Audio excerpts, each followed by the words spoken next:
اعوذ باللہ من الشیطان الرجیم بسم اللہ الرحمن الرحیم الف لام را کتاب انزلناہ الیک لتخرج الناس من الظلمات الی النور صدق اللہ مولانا العظیم۔ محبت اجازت دی تو سبھی احباب خلوص کے ساتھ کم از کم ایک بار درود و سلام کی تلاوت ضرور فرمائیے۔ الصلاۃ والسلام علیک یا رسول اللہ، الصلاۃ والسلام علیک یا حبیب اللہ، الصلاۃ والسلام علیک یا رحمۃ للعالمین وعلی آلک و اصحابک سیدی یا شفیع المذنبین۔ سبحان اللہ۔ اللہ تبارک و تعالی جل مجدہ العظیم کی حمد و ثنا،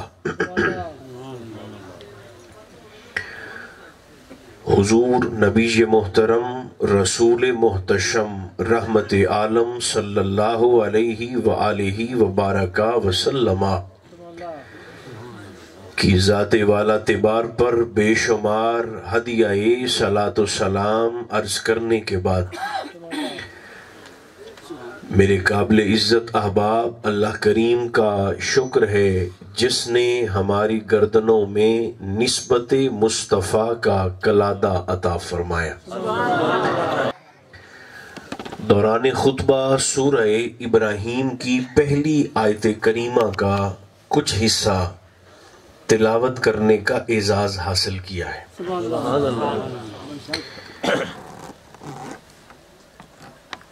آغاز آیت کا حروف مقطعات سے ہو رہا ہے۔ آپ تھکے تھکے تو نہیں ہیں؟ قرآن مقدس کی آیات کو 3 حصوں میں تقسیم کیا گیا ہے۔ چونکہ دیکھیں یہ خالصتاً مذہبی نوعیت کا پروگرام ہے، سیاسی جلسہ نہیں ہے، تو ہر اکٹھ کے اپنے اپنے تقاضے ہوتے ہیں۔ میں اور آپ بھی چونکہ حضور کا ذکر سننے کے لیے کرنے کے لیے حاضر آئے ہیں، تو یہ ارادہ اگر کر کے بیٹھیں تو بڑی آسانی ہو جائے گی کہ آج ہم نے 10 منٹ میں یہاں سے شریعت اور عظمت مصطفیٰ کی کسی بات کو سیکھ کر اٹھنا ہے، اور سیکھنے کے لیے آنکھوں کے ساتھ ساتھ دماغوں کا جاگنا بھی ضروری ہے۔ پہلا مسئلہ، آیات قرآنی کو 3 حصوں میں تقسیم کیا گیا ہے۔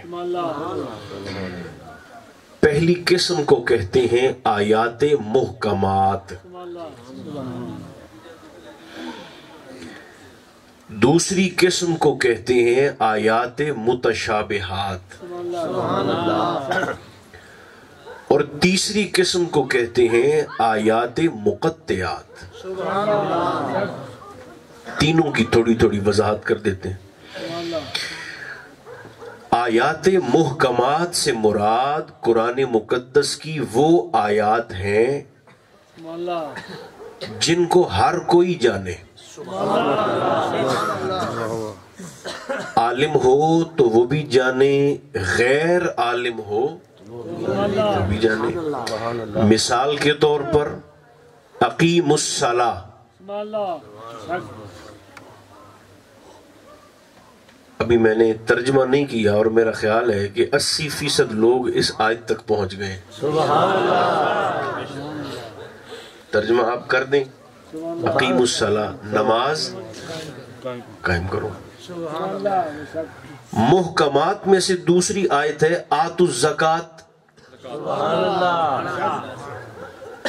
کوئی عالم ہے تو وہ بھی جانتا ہے، کوئی غیر عالم ہے تو وہ بھی جانتا ہے۔ محکمات میں سے ہی تیسری آیت ہے کتب علیکم الصیام.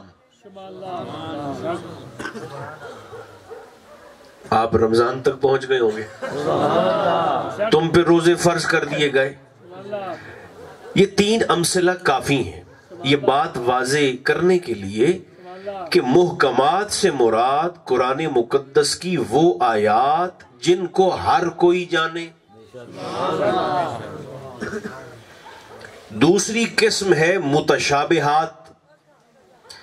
متشابہات سے مراد وہ آیات جن کو کوئی کوئی جانے.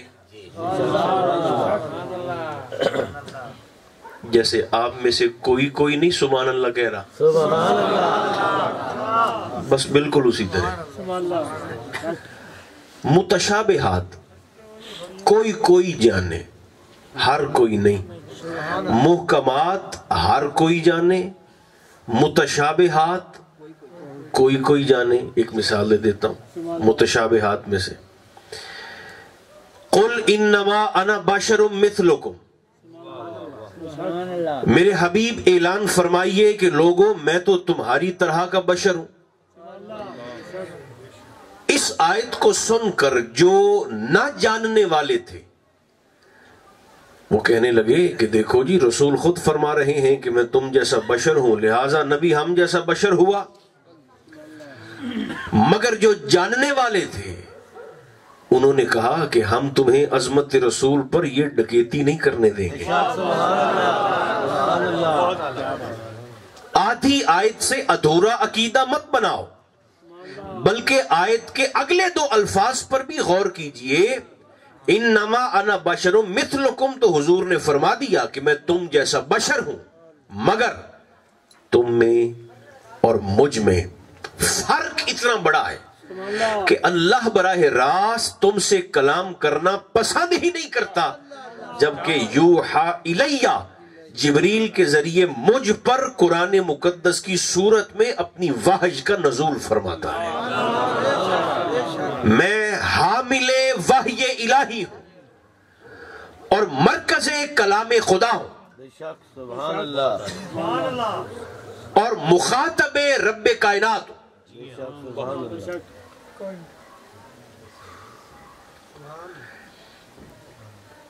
یہ بات آپ تک پہنچی کہ نہیں پہنچی؟ بڑے سکون سے سنتے آئیے. محکمات وہ آیات جن کو ہر کوئی جانے,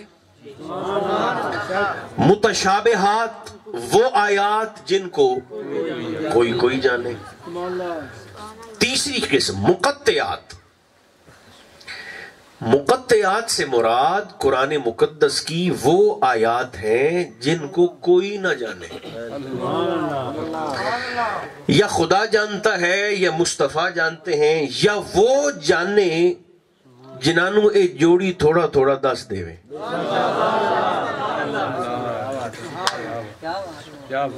مقطعات. تو سورہ ابراہیم کی اس آیت کا, پہلی آیت کا آغاز بھی حروف مقطعات سے ہو رہا ہے. الف لام را. اب اس کا معنی کیا ہے؟ خدا جانے یا مصطفیٰ جانے. دیکھیں ایک بات یاد رکھیے, جو لوگ یہ سمجھتے ہیں نا کہ اللہ نے سارے کا سارا علم صرف کتابوں میں رکھا ہے, کتابیں ہی سب کچھ ہیں, تو ان کی خدمت میں بڑے ادب سے گزارش کروں گا, اگر کتاب ہی سب کچھ ہوتی تو حضرت سلطان باہو رحمت اللہ تعالی علیہ آپ تو پوری زندگی میں ایک دن بھی کسی مدرسے میں نہیں گئے. عبد الغفار صاحب, حضرت سلطان باہو ایک دن بھی کسی مدرسے میں نہیں گئے, یعنی علم حاصل کرنے کے جو رسمی اور متداول طریقے تھے ان طریقہ ہائے کار کے مطابق ایک دن بھی کسی استاذ کے سامنے بیٹھ کر زانو تلمس طے نہیں فرمائے. نہ کسی مدرسے میں گئے, نہ کسی سکول میں گئے, نہ بظاہر کسی استاذ کے سامنے بیٹھے. کسبی علم نہیں تھا, کمایا ہوا, حاصل کیا ہوا محنت سے, مگر عطائی طور پر وہبی طور پر اللہ نے ایسی روشن ضمیری عطا فرمائی کہ سلطان العابدین نہیں سلطان العارفین بنا دیا۔ عابد اور ہوتا ہے، عارف اور ہوتا ہے، جھکنے والا اور ہوتا ہے اور پہچاننے والا۔ اس کی ایک مثال دوں، آپ کے اذہان میں بات اور کھل کے واضح ہو جائے گی۔ عابد کا اور عارف کا فرق، عالم کا اور عارف کا فرق۔ حضرت بشر حافی رحمت اللہ تعالی علیہ، یوں سمجھیں کہ آسمان ولایت کا درخشندہ ستارہ ہے بشر حافی۔ توبہ سے پہلے ان کی شراب کی فیکٹری تھی، پوری کارخانہ تھا شراب کا، بشر کا۔ بناتے بھی تھے، بیچتے بھی تھے، پیتے بھی تھے، پلاتے بھی تھے۔ تو ایک دن شراب کے نشے میں دھت بغداد کی گلی میں جا رہے ہیں، تھے تو نشے میں، مگر چلتے چلتے زمین پر نظر پڑی تو کاغذ کا ٹکڑا پڑا تھا، اس پر لکھا تھا بسم اللہ الرحمن الرحیم۔ تھے تو مدہوش، مگر اس کاغذ کے ٹکڑے کو اٹھا کر دیکھا کہ میرے رب کا نام یہاں زمین پہ پڑا ہے۔ کاغذ کو اٹھایا، جھاڑا، چوما، گھر لائے اور خوشبو لگا کے بلند جگہ پہ رکھ دیا۔ بے نیاز تھا، اسی ادا پر پیار آ گیا۔ اس میں نہ لگے، اسی ادا پر پیار آیا، پھر توبہ کی توفیق ملی۔ حافی کہتے ہیں ننگے پاؤں چلنے والا۔ عابد اور عارف کا فرق دیکھیے، عالم اور عارف کا فرق دیکھیے، جاننے والا اور پہچاننے والا۔ بشر پھر ساری زندگی آپ نے پیروں میں جوتا نہیں پہنا، ننگے پاؤں بغداد کی گلی میں چلتے تھے، اور بغداد کے جانوروں کو آپ کی گلی میں گوبر اور پیشاب کرنے کی اجازت نہیں تھی، کہیں ہمارے بشر کے پیر پلید نہ ہو جائے۔ مدینہ منورہ میں بھی ایسے ہی حاضری دیتے تھے۔ تو ایک مرتبہ مدینہ منورہ پہنچے حاضری کے لیے، ننگے پاؤں سرکار کی بارگاہ میں چل رہے ہیں، شہر مصطفیٰ میں۔ تو لوگوں نے دیکھا کہ امام احمد بن حنبل اہل سنت کے چوتھے بڑے امام، یعنی آج بھی حضور کی امت کا کم و بیش 15% حصہ حنبلی ہے۔ امام احمد بن حنبل کے بتائے ہوئے طریقے کے مطابق شریعت مصطفیٰ پر عمل پیرا ہے۔ حنابلہ، بشر، درویش، فقیر، ملنگ اپنی موج میں مدینہ کی گلی میں ننگے پاؤں چلتے ہیں، اور امام احمد بن حنبل جو ہزارہا محدثین اور فقہا کے استاذ، درجہ اجتہاد پر فائز، مدینہ کے لوگ دیکھتے تھے کہ بشر آگے آگے چلتے ہیں اور امام احمد بن حنبل ہاتھ باندھ کر ادب سے بشر کے پیچھے پیچھے چلتے ہیں۔ تو آپ کے شاگردوں نے جرت کر کے سوال کر ہی لیا، حضور یہ تو فقیر سے بندہ ہے، درویش سے بندہ ہے، بشر آپ اس کے پیچھے ایسے ادب سے ہاتھ باندھ کر کیوں چلتے ہیں؟ تو امام احمد جواب دیتے تھے، میں بشر کے پیچھے، بشر حافی کے پیچھے، اس فقیر کے پیچھے ہاتھ باندھ کر ادب سے اس لیے چلتا ہوں کہ میں جس اللہ کو مانتا ہوں بشر اس اللہ کو جانتا ہے، میں جس رب کو مانتا ہوں بشر اس رب کو جانتا ہے۔ تو علم والے اور ہوتے ہیں اور معرفت والے، پہچان والے اور ہوتے ہیں۔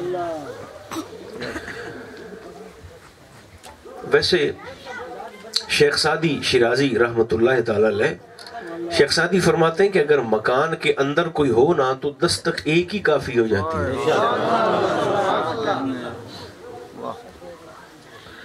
لیکن اگر مکان ہی خالی ہو، سینہ ہی بنجر ہو، تو آپ دستک نہیں بے شک دروازے توڑ دیں، کوئی فائدہ نہیں ہے۔